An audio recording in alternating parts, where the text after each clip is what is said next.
Hello नमस्कार दोस्तों, मैं अनार गोदारा स्वागत करता हूं एक बार फिर से आप सभी का सिखवाल के इस डिजिटल प्लेटफॉर्म पे।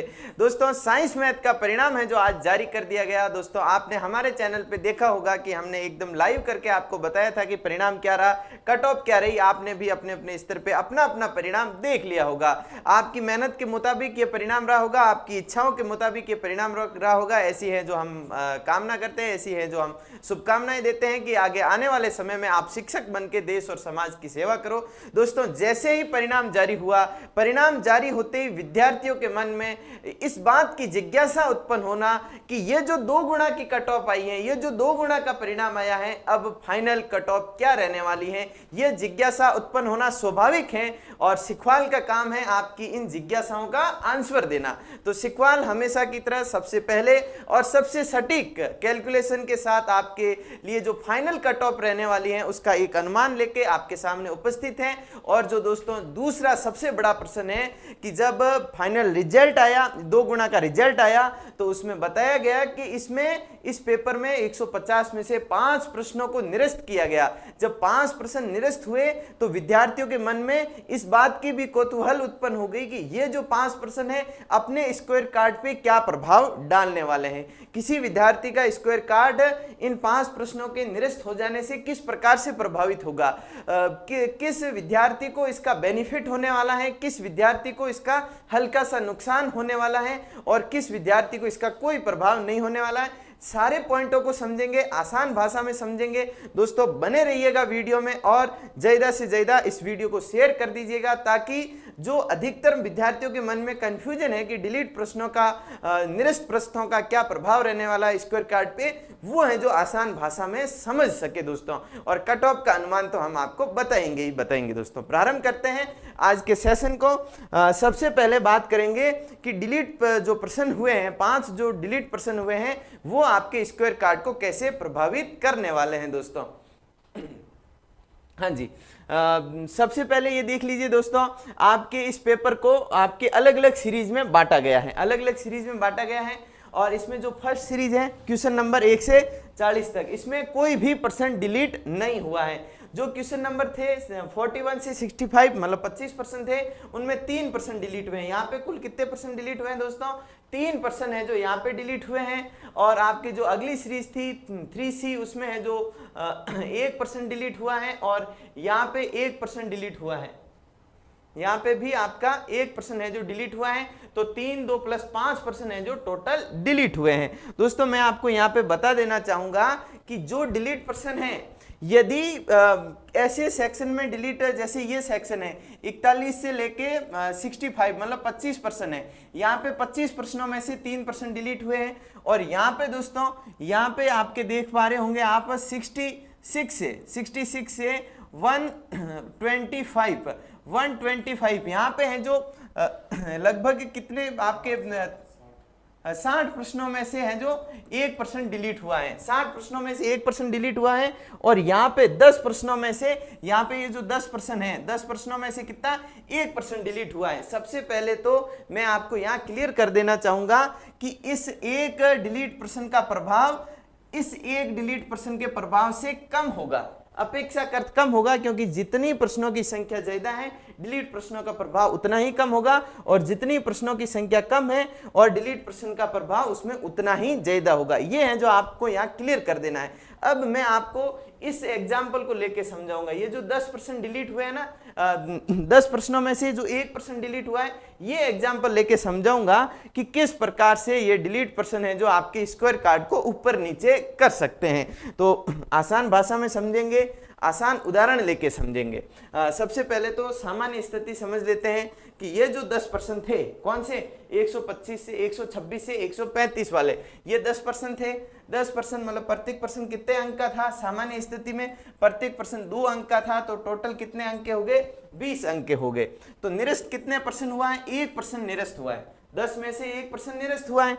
अब 1% निरस्त हुआ तो यहाँ पे निरस्त हो जाने से क्या होगा कि जो पहले 10 प्रश्नों के 20 अंक हुआ करते थे।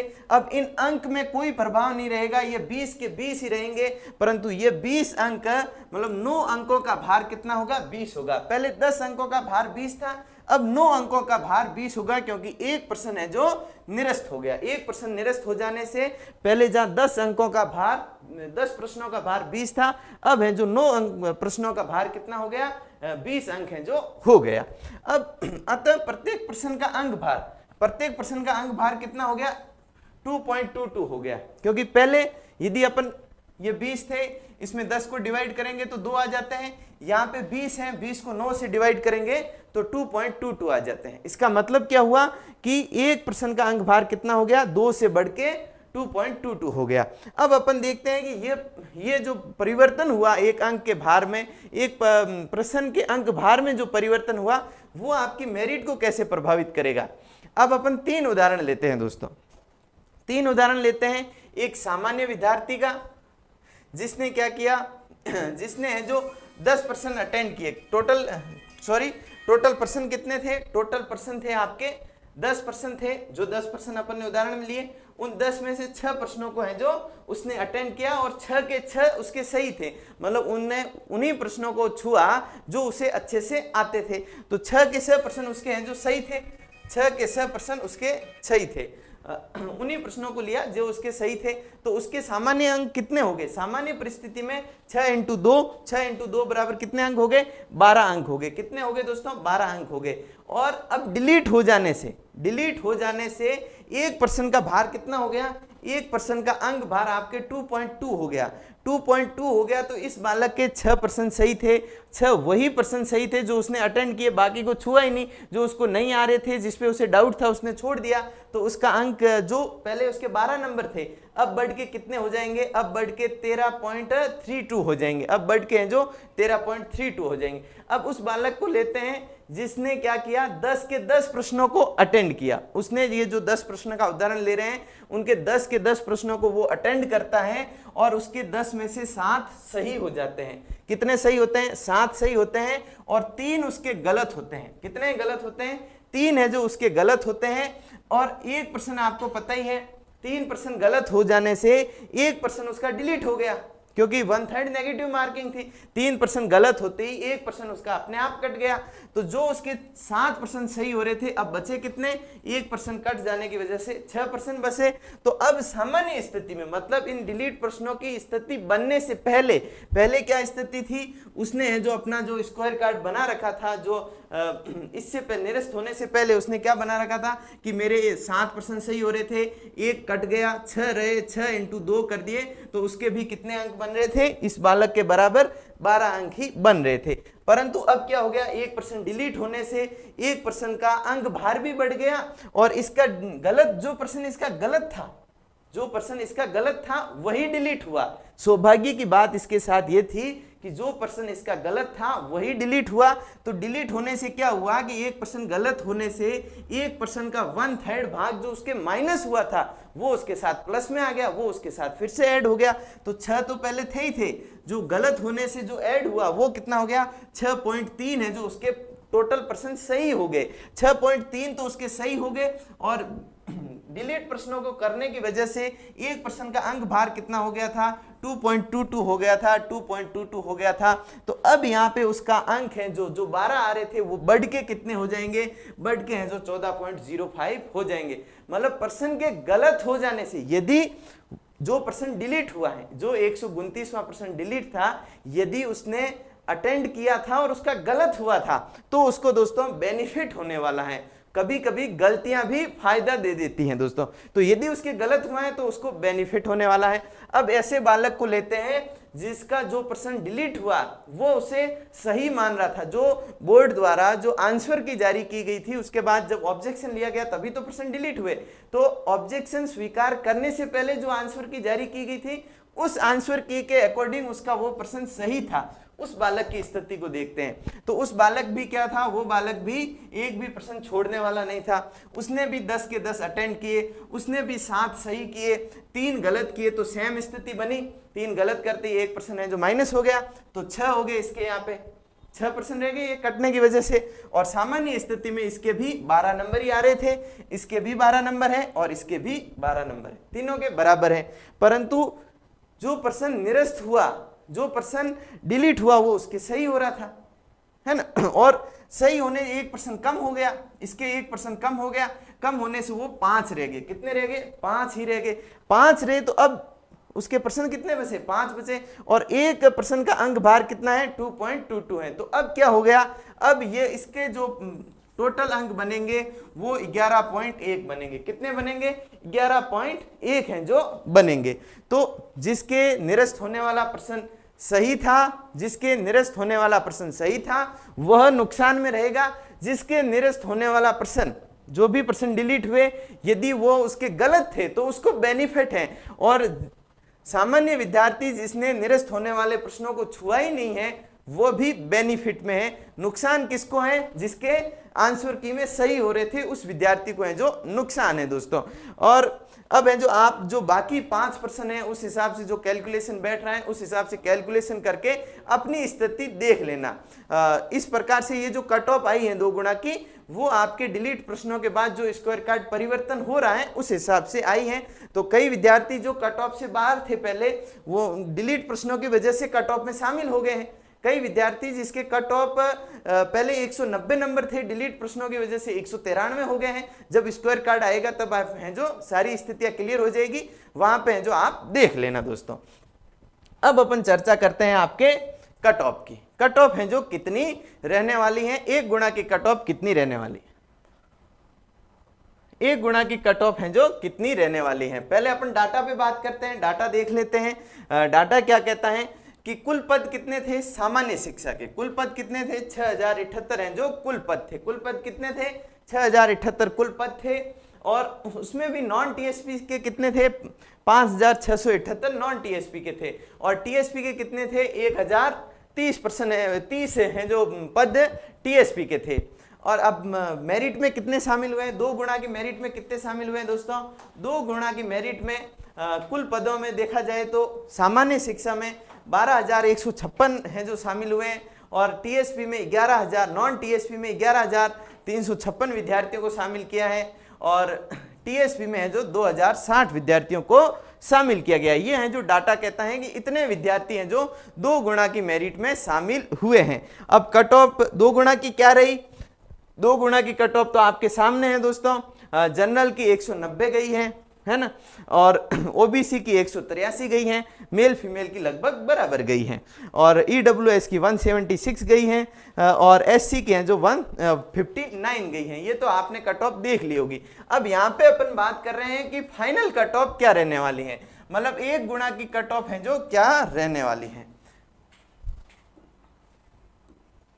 1 गुना की कट ऑफ है जो क्या रहने वाली है, इस पे चर्चा करते हैं दोस्तों। जनरल में यहाँ पे कितने % बढ़ने की, कितने अंक बढ़ने की नहीं कह रहा हूं, कितने % बढ़ने की संभावना है दोस्तों? 5% के करीब है जो मेरिट जंप करेगी। कितनी करेगी? 5% के करीब है जो मेरिट जंप करेगी। तो मेरिट 5% जंप करने से कारण बढ़ के कितनी हो जाएगी? 190 से बढ़ के 200 हो जाएगी। यदि किसी विद्यार्थी के जो जनरल से आता है 100% सही हो रहे हैं, 100 के आसपास है, प्लस माइनस 1-2 कर सकते हो आप, तो उसका सिलेक्शन पक्का है। वो निकट भविष्य में शिक्षक बन के समाज की सेवा करने वाला है। कितना? जनरल की मैं बात कर रहा हूं, जनरल सामान्य की। तो दोस्तों वहां पे हैं जो 200 रहने वाली, लगभग 200 के करीब हैं जो फाइनल कट ऑफ रहने वाली है। ये मेरा व्यक्तिगत अनुमान नहीं है दोस्तों, हमने जो जैसा हमारे पास डाटा था उस डाटा का एनालाइज करने के बाद है जो ये अनुमान देख रहे हैं। और ये अनुमान ऐसा नहीं है कि हमने जो कह दिया वो लोहे की लकीरें। हो सकता है 1-2 नंबर इससे ऊपर जाए, हो सकता है 1-2 अंक हैं जो इससे कम भी रहे मेरिट। बात करें यदि ओबीसी की दोस्तों, तो ओबीसी के जो 2 गुना की मेरिट रही है वो कितनी रही है? 183 रही है। यहाँ पे 5% है जो अपन ने बढ़ाए, यहाँ पे 5% नहीं बढ़ेंगे। ओबीसी में कितने बढ़ेंगे? 4% बढ़ेंगे। क्योंकि जैसे जैसे कैटेगरी डाउन होगी, जैसे जैसे कैटेगरी में रिजर्वेशन की जो है कोटा कम होगा, वैसे वैसे प्रश्नों की संख्या भी कम ही कम होगी, क्योंकि जो हाई ज्यादा नंबर वाले विद्यार्थी हैं वो जनरल में शामिल हो जाएंगे। तो दोस्तों यहाँ पे कितने होंगे, यहाँ पे 4% है जो बढ़ेंगे, सॉरी 4% है जो बढ़ेंगे। तो 4% बढ़ेंगे, 4% बढ़ेंगे तो मतलब 8 नंबर बढ़ेंगे। तो यहाँ पे 183 है, तो 183 से बढ़ के कितनी हो जाएगी आपके 191-92 हो जाएगी। जो फाइनल कट ऑफ है वो ओबीसी की 191 +-2 है जो रहने वाली है, +-2 रहने वाली है। तो इस प्रकार की हैं जो कट ऑफ आपको ओबीसी की देखने को मिल सकती हैं। और यदि बात करें दोस्तों ईडब्ल्यूएस की, तो ईडब्ल्यूएस की जो कट ऑफ है वो कितनी रहने वाली है आपके, जो 2 गुना की कट ऑफ है 176 है। और यहाँ पे पर्सन कितने कम हो बढ़ सकते हैं, पर्सन है जो 3 बढ़ सकते हैं, कितने 3% है जो बढ़ सकते हैं, 3% बढ़ सकते हैं, मतलब 6 अंक बढ़ने वाले हैं, 6 अंक बढ़ने वाले हैं। मतलब मेरिट कितनी जाने वाली है ईडब्ल्यूएस की, जिस भी विद्यार्थी के कट फिट के ईडब्ल्यूएस में 182 अंक बन रहे हैं, +-2 हो सकता है, उसका है जो दोस्तों सिलेक्शन निश्चित है। और यदि बात करें दोस्तों एसटी कैटेगरी की, तो यहाँ पे एसटी कैटेगरी में आपके 2 या 3% यहाँ पे मान लो 2 या 3% है जो यहाँ पे भी बढ़ने की संभावना है। तो लगभग 165 नंबर आ रहे हैं, तो एससी कैटेगरी में भी सिलेक्शन की संभावना है। और एससी की देखें दोस्तों, हाँ मेल फीमेल में ज्यादा है जो अंतर नहीं रहता, परंतु यहाँ पे अंतर रहेगा। तो यहाँ पे है जो आप इसको 2-3% की यहाँ पे भी गुंजाइश रहेगी, 2% की गुंजाइश रहेगी। तो ये है जो आपके 159 या 60 के करीब है जो बनती है। और यदि एसटी की देखें तो दोस्तों एसटी के यहाँ पे भी 2-3% की गुंजाइश रहेगी, 2-3% ही बढ़ेंगे। और यहाँ पे बढ़ के कितनी हो जाएगी 153 है जो हो जाएगी, 153 +-2 हो सकते हैं।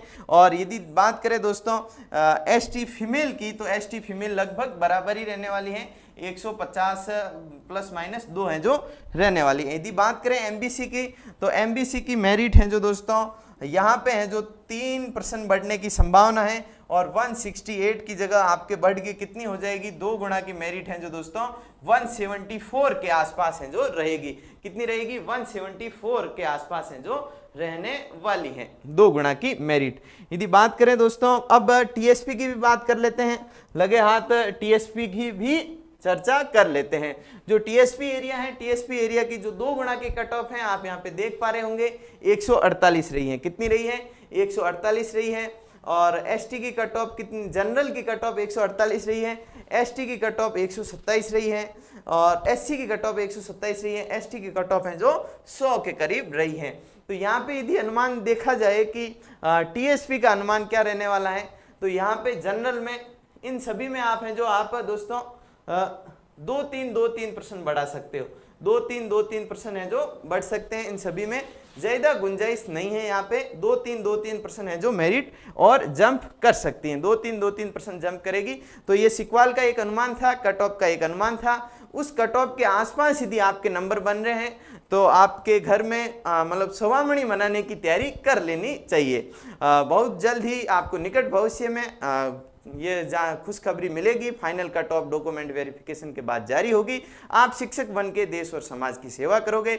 इन्हीं शब्दों के साथ मैं विदा लेना चाहूँगा, मिलते हैं फिर किसी और बेहतरीन सेशन के साथ। बहुत बहुत धन्यवाद।